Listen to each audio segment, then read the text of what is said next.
বিষয় শিশুদের ঘন ঘন পেটে ব্যথা। শিশুদের ঘন ঘন পেটে ব্যথা বলতে কি বুঝি? শিশুদের ঘন ঘন পেটে ব্যথা আমাদের ডাক্তারি পরিভাষায় এটাকে বলে recurrent abdominal pain. Recurrent abdominal pain বলতে আসলে আমরা বুঝি যে সমস্ত বাচ্চার 3 বারের অধিক পেটে ব্যথা হবে এবং 3 মাসের মতো ব্যথাটা থাকবে। যদি 3 মাসের মধ্যে তার 3 বার বা তারও বেশি পেটে ব্যথা হয়, সেটাকে আমরা সাধারণত শিশুদের ঘন ঘন পেটে ব্যথা বুঝি। এই পেটে ব্যথাটা সাধারণত কোন বয়সের বাচ্চাদের হয়? এটা সাধারণত 6 থেকে 10 বছরের বাচ্চা, মানে যারা স্কুলে যায় তাদেরই এই ব্যথাটা ঘন ঘন হয়। শিশুদের ঘন ঘন পেটে ব্যথা কেন হয়? সাধারণত এই পেটে ব্যথার যে কারণ, সেটাকে 2 ভাগে আমাদের এখানে ভাগ করে। সেটা হচ্ছে, একটা হলো অর্গানিক কজ, মানে আমাদের পেটে যে সমস্ত অর্গান রয়েছে সেই সমস্ত অর্গানে যদি প্রদাহ হয়, যেমন আমাদের স্টোমাক, খাদ্যনালী, সেটা যদি আপনার পেপটিক আলসার ডিজিজ আছে, রিফ্লাক্স এসোফেজাইটিস আছে, তারপরে পিত্তথলিতে যদি ইনফেকশন হয়, recurrent cholecystitis, recurrent pancreatitis, recurrent appendicitis, এইসব হচ্ছে আমাদের অর্গানিক কজের মধ্যে আসবে। ইন্টেস্টাইনাল ওয়ার্ম আসতে পারে। আবার অনেক সময় বাচ্চাদের ভয়াবহ রোগ যেমন লিউকেমিয়া, লিম্ফোমা, এগুলো তো হচ্ছে পেটে ব্যথা, ঘন ঘন পেটে ব্যথা হতে পারে। আর আরেকটা হচ্ছে সাইকোজেনিক পেইন। সাইকোজেনিক পেইন সাধারণত সেই সমস্ত বাচ্চাদের হয় যে সমস্ত বাচ্চারা অ্যাটেনশন সিকার, মানে ওরা বলতে পারতেছে না ওদের সমস্যার কথা, কিন্তু সেই সমস্যাটা যদি ধরেন আপনার ওই স্কুলে যেতে চাচ্ছে না, তারপরে তার হচ্ছে নতুন কোনো অতিথি বাসায় আসছে, নতুন ভাই বোন হচ্ছে, সে তাকে বেশি আদর করতেছে, অথবা হচ্ছে তার হচ্ছে বাবা মা সেপারেশন হয়ে গেছে, অথবা কেউ মারা গেছে, মানে এই সমস্ত বাচ্চাদের যখন একটু সাইকোলজিক্যাল একটা প্রবলেম হয়, তখনও সাধারণত ঘন ঘন পেটে ব্যথা হতে পারে। শিশুদের ঘন ঘন পেটে ব্যথার লক্ষণসমূহ কি কি?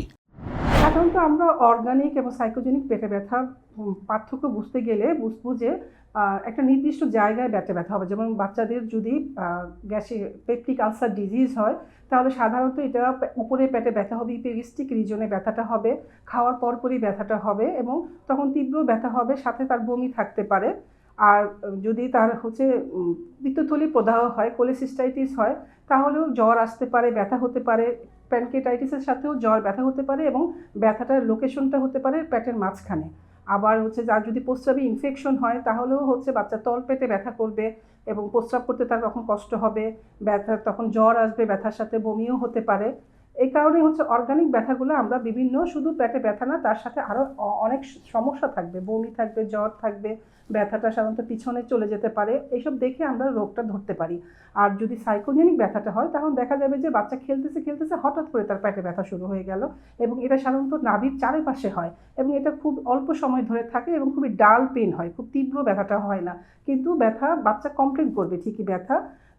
আবার দেখা যাবে যে খেলতে খেলতে কিছুক্ষণ সময় ব্যথাটা আবার চলেও যায় বাচ্চাদের, কিন্তু এটা বারবার আসে বারবার আসে। এই কারণে হচ্ছে মা বাবার তখন একটু টেনশনে পড়ে যায়। শিশুদের ঘন ঘন পেটে ব্যথার চিকিৎসা পদ্ধতি কি? আমরা যদি কমপ্লিট ব্লাড কাউন্ট করি, তাহলে আমরা বুঝবো কোনো ইনফেকশন আছে কিনা। তার যে কোনো জায়গায় প্রদাহ, প্যানক্রিয়াটাইটিস হলে, ইউটিআই হলে, কোলিসিস্টাইটিস হলে সাধারণত রক্তে আমরা লিউকোসাইট অথবা নিউট্রোফিল কাউন্টটা বাড়তি পাবো। তারপর ইউরিন আরই এবং সিএস যদি করি, তাহলে আমরা বুঝতে পারবো সেখানে যদি গ্রোথ থাকে, ইনফেকশন থাকে, তাহলে আমরা বুঝবো এটা ইউটিআই এর কারণে হচ্ছে। তারপর আল্ট্রাসাউন্ডও যদি আমরা করি একটা, তাহলে আমরা অনেক ইনফরমেশন এর মধ্যে পেয়ে যাব যে তার পিত্তথলিতে কোনো প্রদাহ হচ্ছে কিনা, তার প্যানক্রিয়াটাইটিস ফুলছে কিনা, তার কিডনিতে কোনো সমস্যা আছে কিনা। এই পরীক্ষাগুলো আমরা সাধারণত করতে পারি। এবং স্পেসিফিক কিছু রোগ যদি আমরা ধরতে চাই, পেপটিক আলসার ডিজিজের জন্য আমরা যেমন ইউরিয়া ব্রেড টেস্ট করতে পারি, অ্যান্ডোস্কোপিও আমাদের অনেক সময় লাগতে পারে। তো এই পরীক্ষাগুলো স্পেসিফিক আমরা ডাক্তারের কাছে গেলে আমরা সেইভাবে এক্সামিনেশন করে স্পেসিফিক কিছু আলাদা ইনভেস্টিগেশন আছে। আর সাইকোজেনিক আমরা এভাবেই এক্সক্লুড করতে পারি, কোনো কিছু যদি আমরা না পাই, তখন আমরা সেটাকে সাইকোজেনিক ধরতে পারি, অথবা তার হিস্ট্রি থেকে আমরা সাইকোজেনিকটাকে ডায়াগনোসিস করতে পারি। নির্দিষ্ট আমরা কোনো কারণ খুঁজে পাই, তাহলে সেই অনুযায়ী আমাদের অ্যান্টিবায়োটিক লাগতে পারে, হসপিটালাইজেশন লাগতে পারে। বাচ্চাকে আউটডোর ও ইনডোর দুইভাবেই এটাকে চিকিৎসা করা যায়। আর যদি সাইকোজেনিক পেন হয়, তাহলে অবশ্যই আমাদের সেটাকে বাচ্চার মাকে ভালো করে কারণ, মানে আমরা প্রথমে আমাদের কারণ খুঁজে বের করতে হবে আসলে বাচ্চার যে কী কারণে তার সাইকোজেনিক ব্যথাটা হচ্ছে। এই ব্যথার জন্য হচ্ছে আমাদের কাউন্সেলিং, মা বাবাকে কাউন্সেলিং করতে হবে, রিএসুরেন্স করতে হবে যে ব্যথাটা ভালো হয়ে যাবে এবং কোনো সমস্যা তার হবে না এই ব্যথার জন্য। এবং আমরা যদি বাচ্চায় যে স্কুলে তার কোনো প্রবলেম হচ্ছে কিনা সেটাকে আইডেন্টিফাই করতে হবে, তার ওই যে মা বাবার আদর থেকে সে বঞ্চিত কিনা সেটাকে দেখতে হবে। মানে এই বিষয়গুলোকে যদি আমরা খেয়াল করি তাহলে তার এই ব্যথাটাকে সম্পূর্ণ ভালো হয়ে যাবে। শিশুদের ঘন ঘন পেটে ব্যথা থেকে কিভাবে প্রতিকার পাওয়া সম্ভব? তার যদি প্রস্রাবী ইনফেকশন থেকে হয় তাহলে আমরা বলবো যে তাকে পানির পরিমাণ ভালো করে খাওয়াতে, পায়খানাটা ঠিক মতো করতে, তার ইন্টেস্টাইনাল ওয়ার্ম থেকে যদি হয় তাহলে কৃমির ওষুধ সে প্রতিষেধক হিসাবে নিবে। আর যদি সাইকোজেনিক হয় তাহলে তো আমি বললাম যে হচ্ছে এটাকে আমাদের প্রতিকার করতে হবে। মা বাবাকে ইন্স্যুরেন্স, বাচ্চাকে তখন ইন্স্যুরেন্স করতে হবে যে তোমার ব্যথাটা ভালো হয়ে যাবে, আমরা ওষুধ দিচ্ছি, এটা খাও, ঠিক হয়ে আসবে, এটা তোমার বড় ধরনের কোনো সমস্যা হয়নি।